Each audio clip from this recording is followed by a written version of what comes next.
ပုဂ္ဂိုလ်တ attva တွေဖြစ်နေတာမဟုတ်ဘူးသဘာဝတရားတွေဖြစ်နေတာရုပ်တည်နေတွေဖြစ်နေတာလို့အခြေခံအဖြစ်နားလည်ရမယ်ပေါ့အကြောင်းအကျိုးသဘောတွေလို့နားလည်ရမယ်ပေါ့အဲ့ဒီနားလည်မှုပေါ်မှာယက်တည်ပြီးတော့ဘုန်းဘုန်းတို့ဟာတတိနဲ့ပညာနဲ့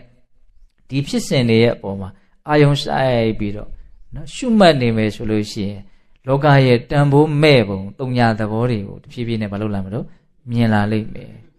ခုလောကကိုကျွတ်တို့ဟာတန်ဖိုးရှိတယ်လို့ထင်နေကြတာနော်ဘယ်ဟာကဘလောက်တန်ဖိုးရှိတယ်စီတီမတ်ထဲသွားလိုက်ရင်ပစ္စည်းလေးတွေအကုန်လုံးဈေးနှုန်းလေးတွေကတ်ထားတာမရှိဘူးလား